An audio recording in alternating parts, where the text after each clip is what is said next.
All right. We are back with a very exciting episode of Green Jeans. And I don't want to make the announcement. So, Mom, do you want to tell everyone what we are excited to talk about this week? Breaking news. Breaking news. Breaking news. The New York Green Amendment has passed. Yay! So it was officially, for those of you who turned over your ballots and voted for it or saw it, it was known as Proposition 2. We, of course, fondly call it the Green Amendment. So that's super exciting. Thank you to everybody that voted for it, because as much as, Green Amendments and all the organizations that worked on this was so great, it would not be possible without the vote of the people. Yes. So, I mean, what do you want to add? I feel like this is your baby. The book is behind you, the Green Amendment. Tell us. Well, so I really am super excited when I sort of embarked on this idea of a constitutional Bill of Rights provision in every state across the nation and ultimately at the federal level. It was, just an idea.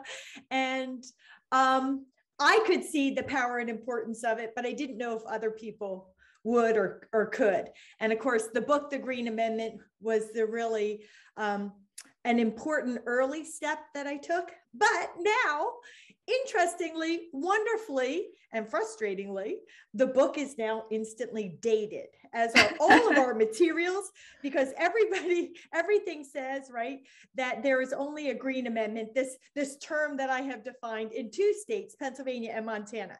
And now it's 3 states, but wonderfully, I already had a second edition of the book in the works because I was anticipating this victory, and all of our materials can be quickly and easily updated. So it is just super, super exciting.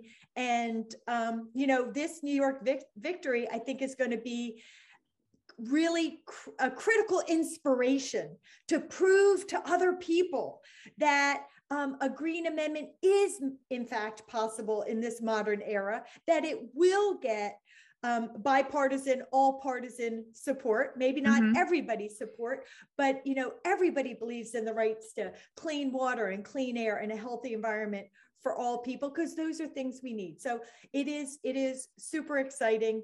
But now there's a lot of work to do to set good precedent in New York State, and also to use this key moment to inspire other states to want to do the same thing, and then again, ultimately do it at the U.S. federal level as well. So I, not that I thought you needed it, but I did actually, because you left your Riverkeeper sweatshirt here, I did wear it to bed last night for good luck. So I was really determined. And I think, it's probably exciting for you too, because obviously you are the founder of Green Amendments for the Generations, but you're also the Delaware Riverkeeper, which works in New York State. So both of your organizations benefit from this. The Delaware Riverkeeper Network New York members are about to have a whole new, tool in the toolbox. Exactly. A whole new tool in the toolbox. And in fact, I'm already working on, as you know, Anneke, already working on a webinar training session to let people know, like, what does this actually mean? How can they actually use this to make a difference? Because it is one thing to have a constitutional right to something that's mentioned in the Constitution, but it's quite another thing to make it work for you and for the people. And, this is going to be a critical tool in the toolbox for environmental protection writ large, but also particularly for environmental justice communities, right? Communities that have experienced and continue to experience environmental racism.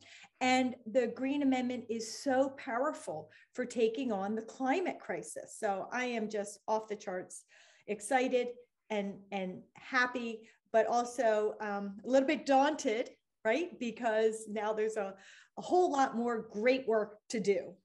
And for anyone that is listening to this, if you ever, we do host webinars very often. We have all these events. We have updates for the different states. That can all be found on the events page at forthegenerations.org. So anytime, if you want to hear what Maya has to say, if you live in New York State and you want to know how you can use a Green Amendment, constantly check that page. We are always updating it. Obviously, we put that on our social media too. Just a quick plug. But we should hit people with with some numbers, because this wasn't just a slim passage. It's pretty overwhelming. So whenever I check the other news networks, they're obviously mostly reporting on the candidates because that's big news. Very exciting, Pennsylvania too. Pittsburgh got its first Black mayor, I believe. So that's really exciting. But for the Green Amendment on Ballotpedia, where I'm finding most of my reporting, we have over a 68% vote yes for the Green Amendment. That's pretty overwhelming, with precincts reporting 99%. So it's not even a slim margin. Yeah, no, it's not. And, you know, people, of course, I went to bed nervous, but was super excited to see those numbers. And, you know, whether you're talking about getting the Green Amendment through the legislative process in order for it to go before the people, and now this overwhelming vote of the people at the ballot on November 2nd, you know, again, that really took people from all political persuasions, all walks of life, all races, all ethnicities, all ages, all geographies across the state of New York, you know, to achieve the level of support necessary to not just get the Green Amendment over the finish line, but really to prove how powerfully all people believe in having a constitutional right to a clean and healthy environment. In fact, most people don't even realize they don't have that right, you know, but as I always talk about, you know, it's one thing to have a right in your heart and in your mind, but it is quite another thing to have a right that is meaningful, because it is in fact enforceable when it gets infringed upon. And that's what this Green Amendment does, is it makes the right to a clean and healthy environment meaningful and enforceable by the people, which is like, it's like a return of the power to the people, which is so powerful. Which I think, you know, brings up what our wonderful, one of our lead New Mexico co-sponsors, Senator Antoinette Cedillo Lopez, keeps saying when we talk about pushing this through, is she keeps saying, you know, hopefully if we get it through the 30-day session, she says, let the people decide. This should be a decision for the people. And I think New York just kind of, you know, prove that the people want this. And it's, you know, it is annoying what we've talked about, you know, legislators kind of holding back on it when it's like, this is something that, yeah, people want this, regardless of who you voted for, whether, regardless of what city, what town, your socioeconomic status, your race, whatever, like clean air, clean water, that is something that everybody needs, no matter who you or what you identify with. And it should, like, you know, New York just kind of proved that. I don't know how you feel about that, but it's so superb. And, you know, the other thing for people who are listening and like, wow, that's really great for New York, but, you know, what about me? What about my state? Well, as you know, we have Green Amendments advancing in over a dozen other states. So, you know, if you want to get active supporting an actual Green Amendment proposal that already exists, well, you have the opportunity to do that if you live in Delaware or Hawaii or Iowa or Kentucky or Maine or Maryland or New Jersey or New Mexico or Vermont or Washington or West Virginia, Oregon, maybe not. We'll see. And then there are other states where movements are developing to support advancement of a Green Amendment, like in the state of Michigan and Colorado. Those are two states, in Connecticut, where there's real energy starting to develop. And if I didn't mention your state, you know, the truth is the way the Green Amendment movement in New Mexico started, and in Hawaii, well, not Hawaii, in Mexico and Delaware started, was because a single person phoned me. And Maine, that's the way it started. A single person either read my book or heard me on the radio, picked up the phone and called. And we got the movement going. And in other states like New York, it started because there was a key organization. In New York, it was Environmental Advocates of New York that really wanted to team up and make this happen. And then in other states, it was a legislator who saw the power of a Green Amendment for their state. So in Hawaii, Senator Gabbard was our champion. And in Washington State, it's Representative Lekanoff. So every state has its own story, but it really just takes one person to care enough to pick up the phone, call, and want to work with us to get it started. Well, and so I guess, New York was I think New York was one of the like first states that got at least involved in the Green Amendment movement. Um, and so whether, you've been contacted by people from all walks of life who wanted to start it, from a single individual to student groups to grassroots groups to legislators. And I guess hopefully if those people are listening, do you have any like, hey, if this has inspired you to start the Green Amendment in your state, like you want to be the next one to join the Green Amendment family?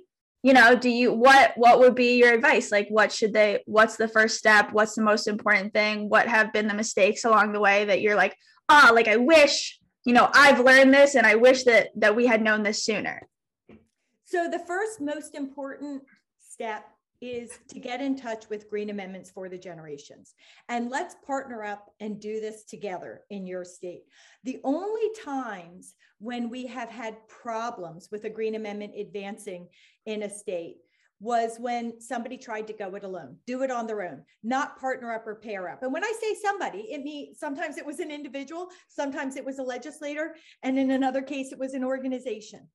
And they tried to go it alone. And so they either got the language wrong or they weren't able to stand up to the opposition, or they had the language right and then they got convinced to change a fundamental element of the language or the constitutional placement that took the proposal from being a constitutional Green Amendment with tremendous strength and power to being just more pretty language that sits somewhere in the Constitution. And the truth is, most states, I think by my last count, it was 44 or 46 states, talk about the environment in their constitutions. Yeah. But there are only now 3 states that did it the right way, the right placement, the right language to raise up environmental rights so they are on par with those other fundamental human, civil, and political rights we hold dear. And I remember I had to look at every single state constitution. That was my job for one summer, was to read every single state constitution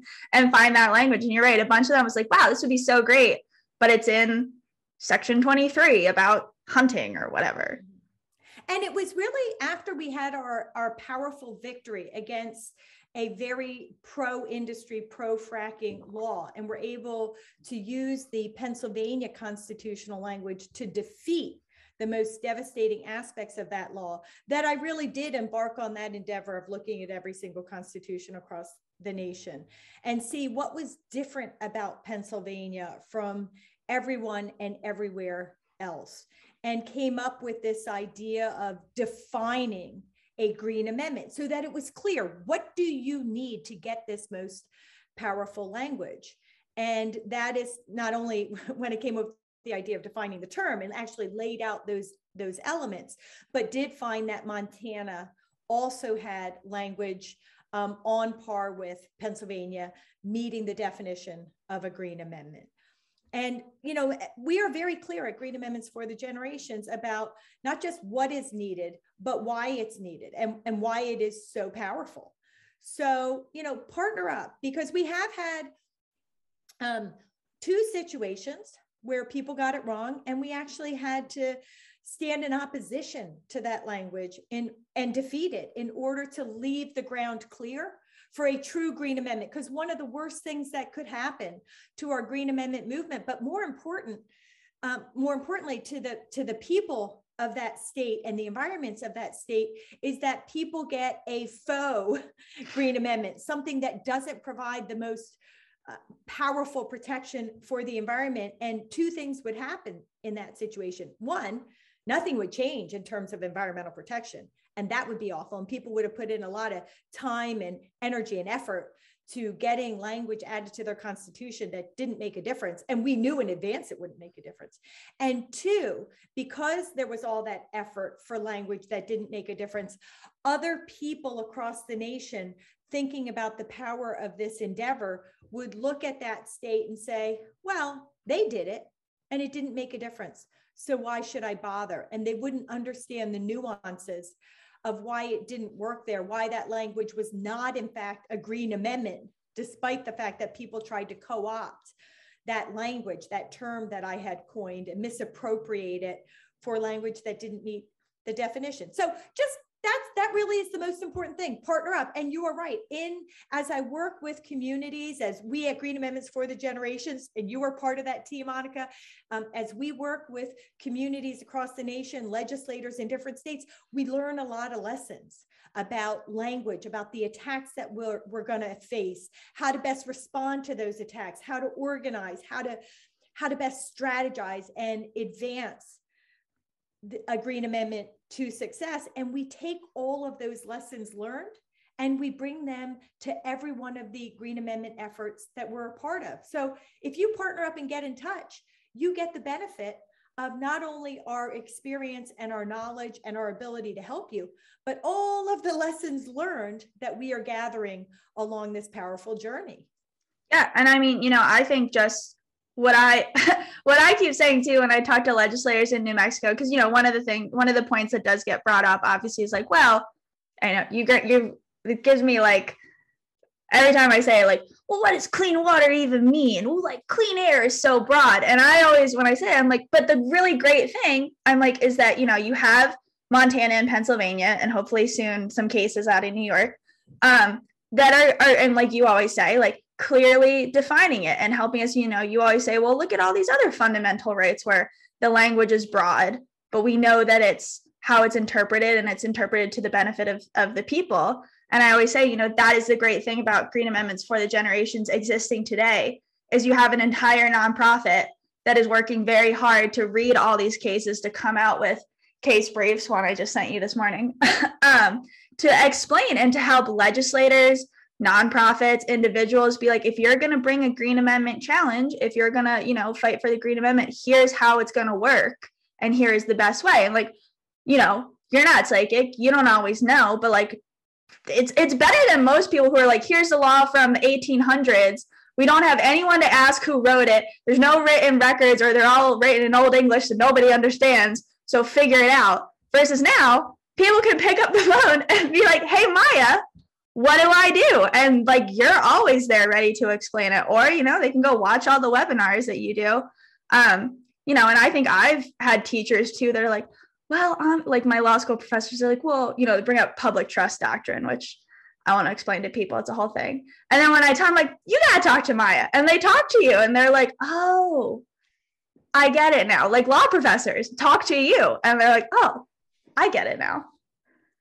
It's interesting. It's such a simple concept that people should have a right to clean water and clean air, a stable climate, and healthy environments. It's so intuitive and seems so basic, but to actually get it right constitutionally, there are a lot of nuances, right? There are many, many things to understand, to anticipate, for pitfalls to avoid, hurdles to overcome. And there really are only a very few people that have this level of knowledge. And yes, I'm one of them. And I would suggest that probably the other one is Jordan Yeager, who argued that pivotal case that I talked about earlier. Jordan, fabulous. He's now a judge. So he's in a little bit of a different position, and he can't really jump in on the Green Amendments for the Generations movement, because as a judge, he has to stay very, focused on his judgely duties. But, he has a powerful body of knowledge. And then we have other attorneys like John Smith, that was also part of that early pivotal case, and who has continued to use the Green Amendment in the Commonwealth of Pennsylvania to set some of those key precedents. And we have Senator Franklin Curry, who is the original crafter of the Pennsylvania language. And Senator Curry is always so open to dialogue and talking with other legislators as well as other people about how and why he did what he did the way he did it. So he has that legislator perspective. Jordan has that lawyer's perspective. I have the lawyer's advocate, wrote the book perspective. But there aren't too many other people. There are other people who have used it, but in terms of that sort of well-rounded approach, I think it's pretty unique. And I'm just thrilled to, be a part of this. And, for young people like you, Anneke, really, The failure to include environmental rights in the Constitutional Bill of Rights in every state across our nation and at the federal level, that is a huge gaping hole. So Yep. this is an opportunity for young people like you to be literally part of making history. If you want to get behind the Green Amendment movement, become a part of it, be a leader in the movement. We have young people, high school students in New Jersey that are part of our Green Amendment movement and are some of our most powerful voices, they're passionate awesome voices making movement, making progress for what's happening in New Jersey. If our New Jersey students are listening, you guys are so awesome. Like, you are so wonderful. You inspire me. I think they are such a powerful group of young activists. I mean, I really like, whenever I've gotten to talk, they're just so jazzed up, and they're like so, and I appreciate too that they are, when I have talked to some of them, just like they want to do town halls or they want to work on things, they're also so, which is sometimes I do worry with like people in my generation that they're like, I know better because I'm growing up in the world right now. And like, totally, like, things are different. There's more information. But the New Jersey students are so willing to listen and be partners and learn. And then they take what they've learned and they go do their own thing. And it's so effective. And I appreciate them I appreciate how jazzed up they are and how much, like you're saying, they're like, we want to get this right. Like, we want to do this but we don't want to do it wrong. And it's so wonderful to see. And one of the things I agree with you. I really appreciate that about them. And the thing to know about how I operate and how we operate at Green Amendments for the Generations is we want everybody to be a leader in their state on advancing their state Green Amendment. I mean, I'm not going to come from Pennsylvania and pass constitutional Green Amendments in every state, by myself or with my Green Amendments for the Generations organization. If I'm not from your state, legislators don't want to listen to me, right? They want to listen to the people of that state. And that's right. And that's just, and you all have some of the most powerful perspective and information necessary to craft the best Green Amendment for your state and to get it over the finish line. I just have information and support to add. And one of the things that I do for a lot of groups, and I do for this powerful group of young voices in the state of New Jersey, is often when they're going to do a training or a webinar or a talk or something, they will invite me to come. First off, they say, this is what we're going to say. Is there anything we've said that's wrong? And at this point, they're always on the ball, which is awesome, but they do double check. And then they say, Maya, can you just come in case there's a question that we can't answer? And then I will show up, whether it's physically in the room or on the Zoom, and I will, sort of sit there in the back of the room. And so if that question comes up that they don't feel confident answering on their own, they can toss it to me. And what that allows to happen is not only if those difficult questions come up, they can be answered in the moment. But frankly, more importantly, because you can always, deliver answers later and say to somebody, I'll get back to you. So that's doable. But I think more importantly, what it does for people who are just learning this leadership role in the Green Amendment movement is it gives them more confidence. It gives them more confidence to do that presentation, to ask their municipal official for that resolution, to give that talk, to bring the effort before their local community or environmental organization, because they know that they are the lead speaker, they are the lead voice in the room, but they also know that if something comes up that makes them uncomfortable, that they're unsure about, perhaps there's a really strong oppositional attack, they know that I'll be there to support them if they need it. So it gives them the confidence to take on that challenge of leadership. And if they don't need me, I'm perfectly content to sit in the back of the room silently and just observe, because I have fulfilled an important task that day, which was to provide the support necessary for others to become leaders in the Green Amendment movement. No, I think that's great. And I just appreciate that about them. And I think too, like, they are a great model for other groups. You know what we should do? I think I just had a great idea for another show. We should have a show where we bring them on. Definitely. Bring them on either as a collective or one at a time.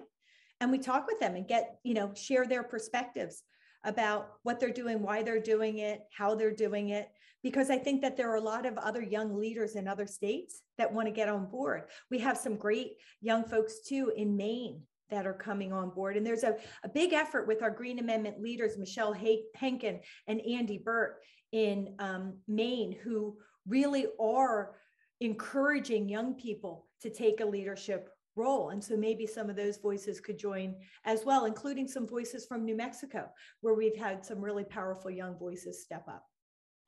Yeah, it's great. I mean, it's just I'm just so excited. Like, it's not like, oh, I didn't think this day would come, but it's like so surreal.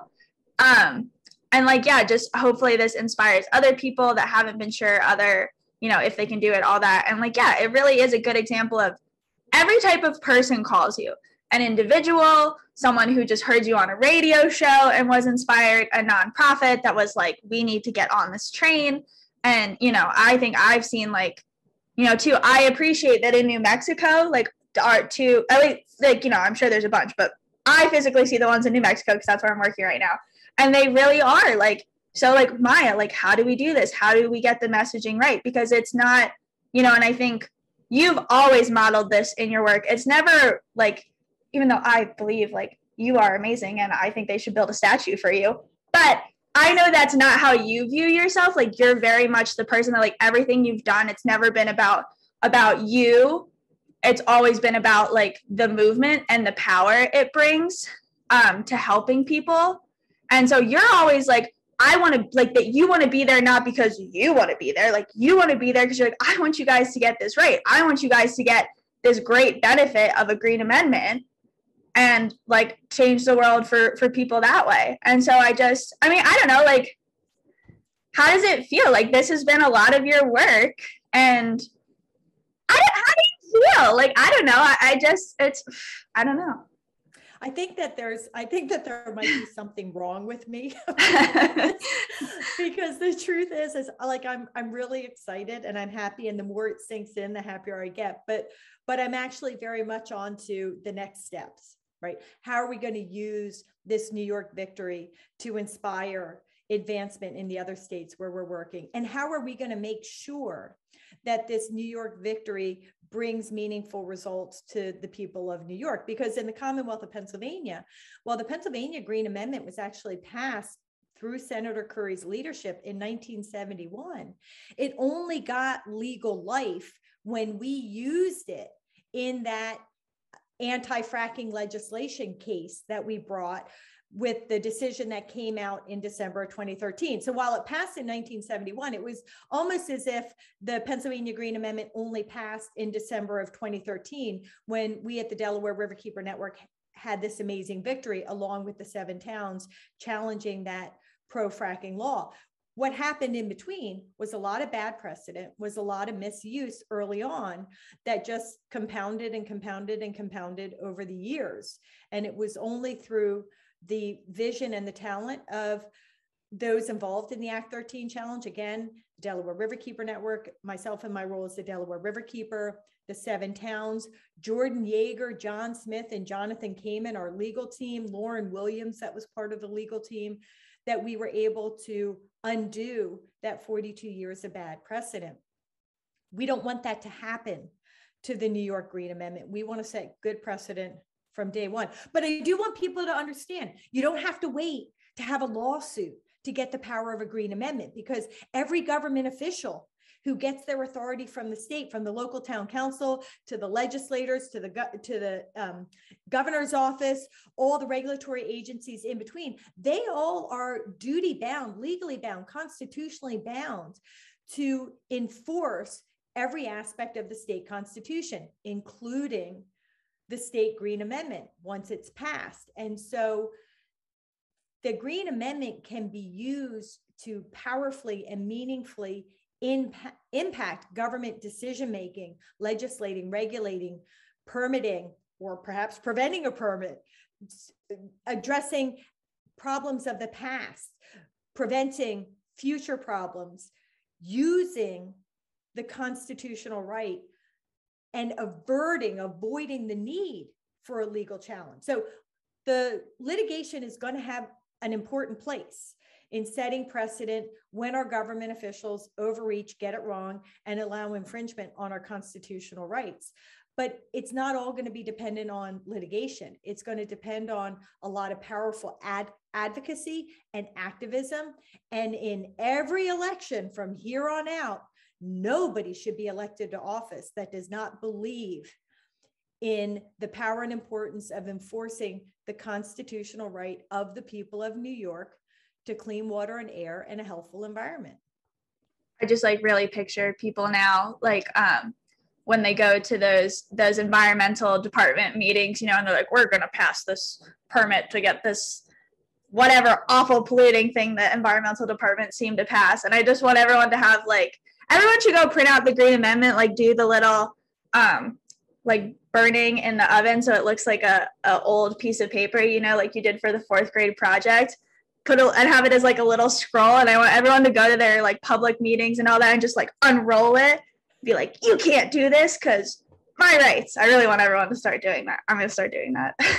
That's great fun. And of course, they don't even have to do the unscroll, although I do love that vision. But these days, the modern version of that, right, is those politicians, unfortunately, all too often, it is the unscrupulous politicians that want to misuse and misrepresent constitutional language, but they pull out the little pocket constitution. And they say, I walk around with the Constitution in my pocket, you know, and then you can open it up to the right page. So we can all start doing that with our constitutional green amendments as they pass across the nation. Love that vision.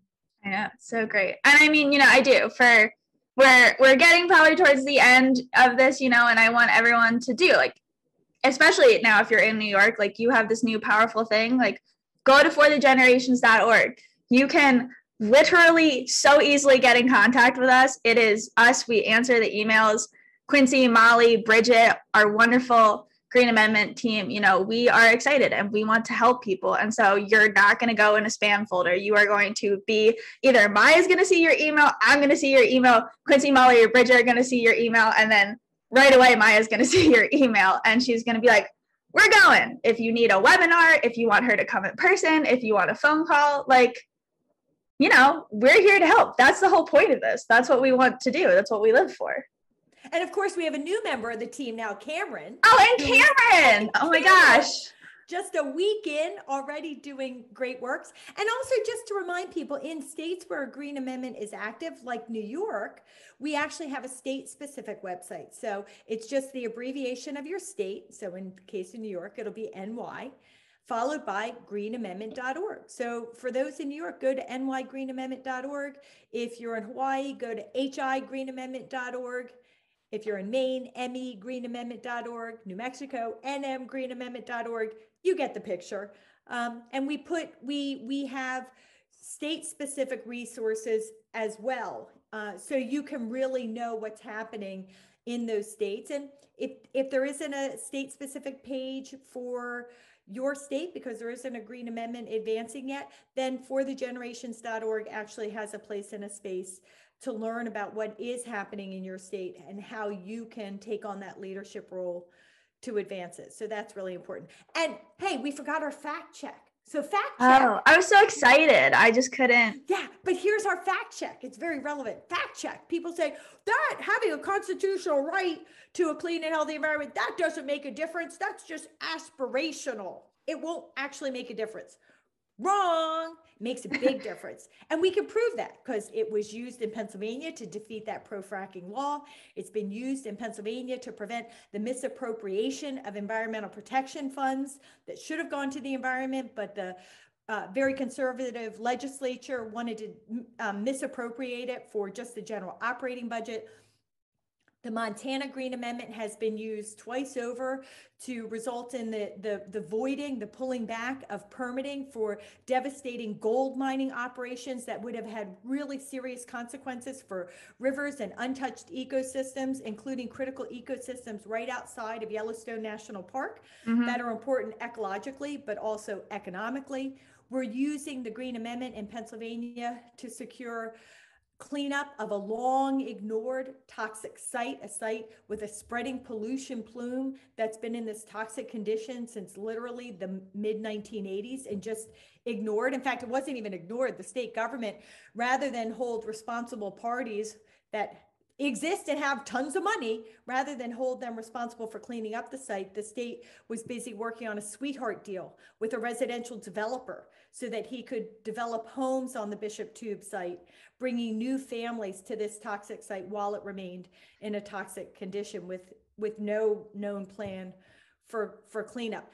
Those are just a few examples of how the Green Amendment has actually been used. And at forthegenerations.org, we have other examples on the resources page that we're writing up to let people see exactly how it has made a difference. And there, from an environmental justice perspective and a climate justice perspective, we have new information tools that are up on the website and coming out all the time, because the Green Amendment is critically powerful in those contexts as well. So the fact check is a Green Amendment is just not an aspirational hope, wish, and dream. A Green Amendment is a substantive, powerful, meaningful tool that can result in truly important and otherwise unachieved environmental protection, environmental justice, protection to avert a climate crisis or the most devastating consequences of a climate crisis, to protect the environment for future generations, because many of our Green Amendment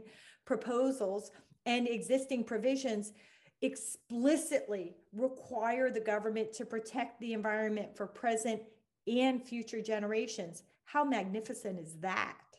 It's great. I mean, I think my favorite quote from one of the Montana cases, I think it's the MEIC case, is like, dead fish don't need to float on the water for this to work. I'm not quoting it directly, but it's dead fish don't need to float on the water for the amendment, to go into place. And I think that's really, really powerful. And also for everyone, your one Green Amendment tip, the one, like, there's many things you cannot bend towards to Green Amendment, but if anyone tells you that it doesn't have to go in the Bill of Rights section, wrong, it does. That's your one tidbit, your free tidbit. That's fact check number 2. Fact check number 2. It has to go in the Bill of Rights section. Always, always, always, always. And the way how it's so easy to remember that is, just remember, that's where your other fundamental rights are. That's where your right to free speech and freedom of religion are. That's where your private property rights. That's where your right to be free from unreasonable searches and seizures. That's where that's located. That's where so many of the most powerful fundamental rights are located. And they're located there because that is the most constitutionally and legally powerful part of the Constitution. Those are the rights that the people reserve unto themselves to be protected from government overreach and infringement. And so if you want the same most powerful protection that are given to those rights to be given to your rights to clean water, clean air, a stable climate, and healthy environments, then it only makes sense that your environmental rights have to be in that same part of the Constitution. So that's just a simple way to remember it, and hopefully to help you understand why a Green Amendment is so powerful, because we all know how powerfully those other rights are protected. Now our environmental rights would be protected as powerfully if we have a constitutional Green Amendment. And yes, please, we are starting at the state level 100%, because state constitutional amendments are accessible in the near term, and states have a lot of power when it comes to the environment. But we do also want and need, and will we be working for, a federal Green Amendment, because that's how you're going to hold the Congress and the president and the regulatory agencies accountable. But we can't jump too quickly to the federal Green Amendment, because we don't want to derail and have everybody go all in on a federal Green Amendment that won't pass right now because we haven't laid the foundation for it, number one. And number two, even if you get a federal Green Amendment, it's not going to negate the need for a state Green Amendment. So let's start at the states, get powerful progress now while we build the foundation necessary for a federal Green Amendment, right? We're very strategic about this. We're not doing this lightly at Green Amendments for the Generations. We're being very strategic. And I also just want to say that we need your support. We need your support to be engaged, because we're not going to pass a Green Amendment in your state without your help. So we need you to be engaged. But the truth is, we also need your donations, because our Green Amendments for the Generations movement is so powerful and growing so fast, but grant funders aren't there yet stepping up with the money. And so it really is private donations that are making sure that we can keep this movement going. So donations large and small really make a difference. So if you go to forthegenerations.org or to your state Green Amendment website, nmgreenamendment.org, megreenamendment.org, higreenamendment.org, wvgreenamendment.org, and so on, and just make a contribution, large or small, that would really make a difference. And encourage your family and friends to do it too. We're going into the holiday season. We're coming into end of year giving. We would really appreciate your support if you were able to give just a little bit at this time. For everyone who does Giving Tuesday, make Green Amendments your organization of choice. Yeah, I mean, that's really, we can't do this without you guys. We don't, we work really hard on that. We do what we believe in. We don't take corrupt money, things like that. It's a very serious thing for us. And your dollars will directly go to helping your state get a Green Amendment. Or if you're in New York and you're so super happy to have one and you're like, wow, I want Green Amendments to go all out in New York too, you can still donate. But yeah, congratulations, New York. Welcome to the Green Amendment family. We're excited to have you. Yeah, Mom, anything on the sign off? Any last final words there, history maker lady? No, it is, I love your enthusiasm. It is truly a historic day. And we are helping to very literally save the world. And it's just an honor to be a part of that. And I'm so honored that people appreciate and value the Green Amendment vision and movement and book and want to help save the world. So thanks, everybody. Thanks, guys. See you next time. Or talk to you next time. Or talk to you next time.